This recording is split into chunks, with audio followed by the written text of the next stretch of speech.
fantasy novel. It's a rare winter weather phenomenon that's most common near large lakes. When relatively warm columns of air rise from the ground and form turbulent storm clouds in the sky, in winter specifically, there's potential for thundersnow. A few other factors are also necessary for it to occur, including air that's warmer than the cloud cover above it and wind that pushes the warm air upwards. However, you may not even know thundersnow is happening because lightning is harder to see in the winter and the snow can dampen the sound of thunder. That was the fact for the day, and now for the weather update from Oman Meteorology and Civil Aviation Authority. An alert has been issued indicating reduced horizontal visibility during fog formation. Seas are also expected to be rough along the coastal areas of the Arabian Sea.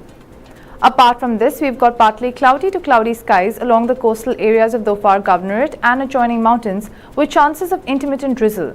The rest of the governorates will see mainly clear skies with chances of medium and high clouds advection, which may cause isolated rain along the coastal areas of the Arabian Sea. There is also a possibility of cloud formation over the Al-Hajar mountains towards the afternoon and evening.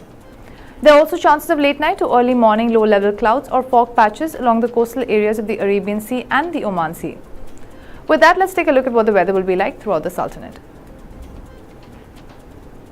Muscat will be partly cloudy with temperatures between 30 degrees Celsius and 35 degrees Celsius. Musandam will be partly cloudy with temperatures between 31 and 38 degrees Celsius. North Al-Batana will be partly cloudy with temperatures between 31 and 38 degrees Celsius, where South Al-Batana will be sunny with temperatures between 30 and 42 degrees Celsius. Al-Buremi will be sunny with temperatures between 29 and 44 degrees Celsius. Al-Dahira will be sunny with temperatures between 29 and 45 degrees Celsius.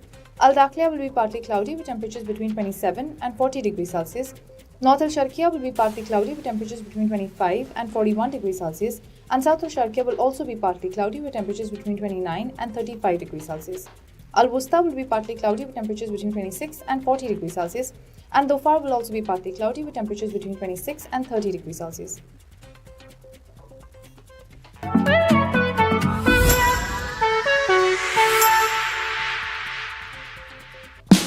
Oman's largest online supermarket now has no minimum order limit.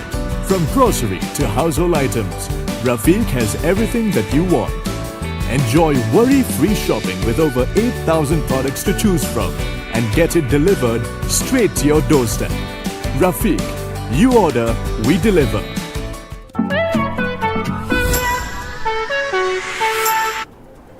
Welcome back to the midday update. Let's first take a look at the COVID-19 updates for the day. The Ministry of Health has announced the registration of 2 new deaths due to COVID-19 in the last 24 hours, taking the total number of deaths to 4,092. The Ministry of Health has extended its deepest condolences to the families of the deceased. The Ministry of Health has also announced the registration of 41 new COVID-19 cases, taking the total cases in the Sultan to 303,309. There were 120 recoveries in the past 24 hours, and the total number of recoveries now stand at 293,618. The Ministry has urged everyone to adhere to social distancing instructions issued by the Supreme Committee and the Ministry of Health. Those are the COVID-19 updates. Now for the local stories for the day.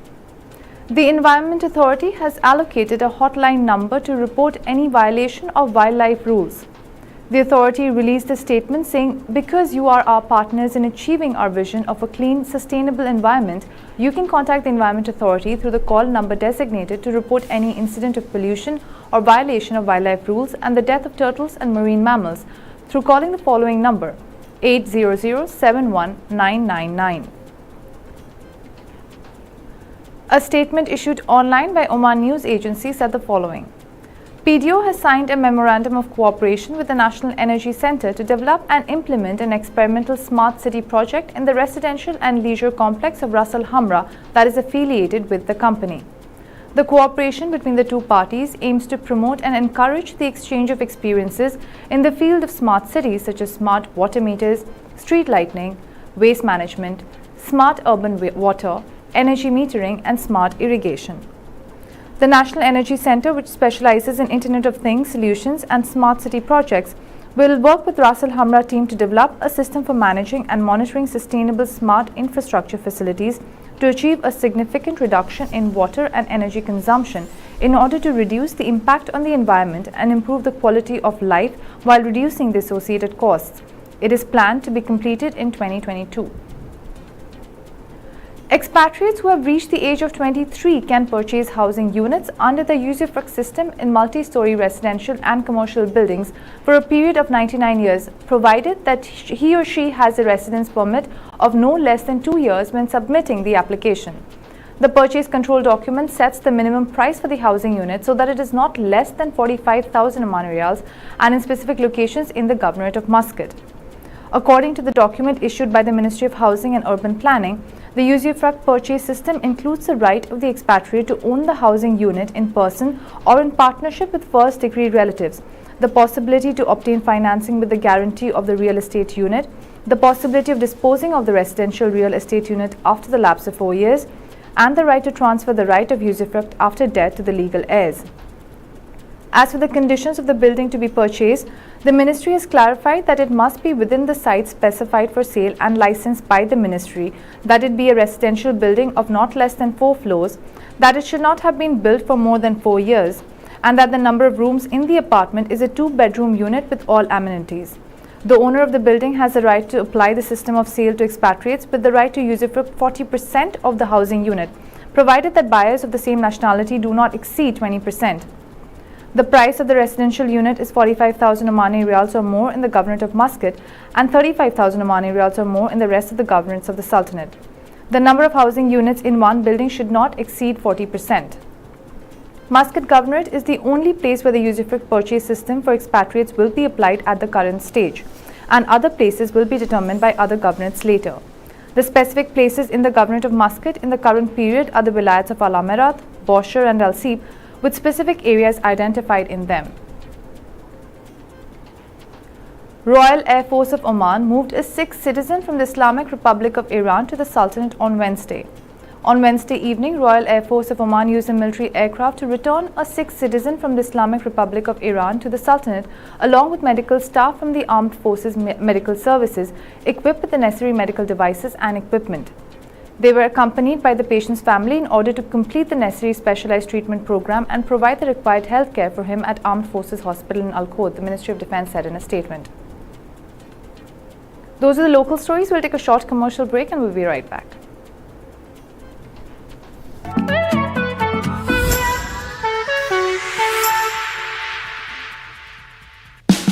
Oman's largest online supermarket now has no minimum order limit. From grocery to household items, Rafiq has everything that you want. Enjoy worry-free shopping with over 8,000 products to choose from and get it delivered straight to your doorstep. Rafiq, you order, we deliver.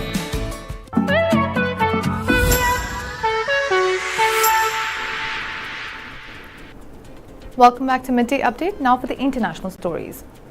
The leaders of Australia, the UK and the US announced the formation of a new Indo-Pacific Security Alliance on Wednesday, which will include the sharing of nuclear-powered submarine technology. The partnership will see the 3 countries share technology to improve their defensive capabilities, including cybersecurity, artificial intelligence and underwater systems. The move follows worsening relationships between China and the US and other Western powers. UK Prime Minister Boris Johnson said that the 3 allies, already all members of the Five Eyes Intelligence Sharing Alliance along with Canada and New Zealand, were opening a new chapter in their friendship, and the first task of this partnership would be to help Australia acquire a fleet of nuclear-powered submarines. Johnson emphasized that the vessels would be powered by nuclear reactors, not armed with nuclear weapons, and their work will be fully in line with their nuclear non-proliferation obligations. Australia will become only the second country after the UK with which the US has shared nuclear propulsion technology. The announcement likely ends existing Australian plans to acquire new submarines from France. Australian Prime Minister Scott Morrison said the submarines would be built in Adelaide in close cooperation with the US and Britain. He also announced that the Australian Navy would be upgraded with long-range missiles, including Tomahawk cruise missiles. Following the announcement, New Zealand's Prime Minister Jacinda Ardern reiterated her country's prohibition of nuclear-powered vessels within its waters. The US is also part of the Quad Strategic Dialogue Group with Australia, India and Japan. Leaders of those 4 countries are set to meet for the first time in that format in Washington next week. French President Emmanuel Macron said on early Thursday that the head of Islamic State, Adnan Abu Walid al-Sahraoui has been neutralized by French forces in Sahel. Adnan Abu Walid, leader of IS in the Great Sahara, has been neutralized by French forces. This is another major success in our fight against terrorist groups in Sahel, Macron wrote on Twitter. He headed a branch of the IS which is highly active in the border region linking Mali, Burkina Faso and Niger. A group of civilian space travelers has made history by becoming the first set of non-professional travelers to orbit the Earth. Although amateurs have gone into space before, trained astronauts or cosmonauts have always been on board. The SpaceX Dragon, carrying 4 amateurs, separated from the second stage of a Falcon 9 rocket 12 minutes after liftoff, according to a live video feed. Dragon will conduct 2 phasing burns to reach its cruising orbit of 575 kilometers or 357 miles, where the crew will spend the next 3 days orbiting planet Earth, the company wrote on Twitter. Among the passengers is Jared Isaacman, the billionaire founder of payment processing company Shift for Payments. The 38-year-old high school dropout is funding the entire trip, named Inspiration 4.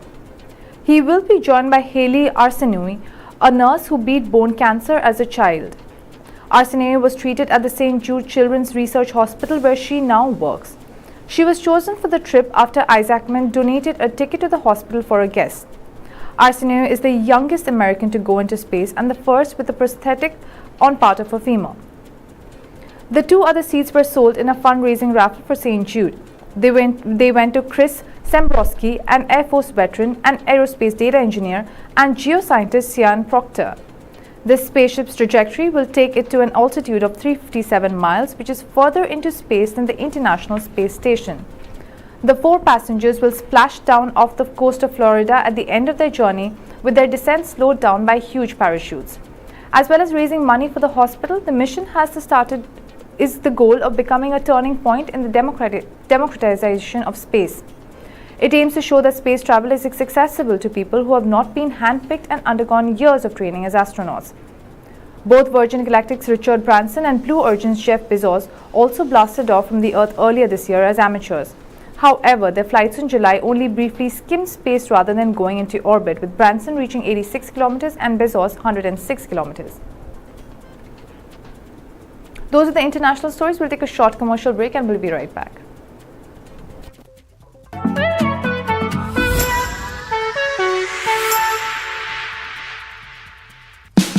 Oman's largest online supermarket now has no minimum order limit. From grocery to household items, Rafiq has everything that you want. Enjoy worry-free shopping with over 8,000 products to choose from and get it delivered straight to your doorstep. Rafiq, you order, we deliver.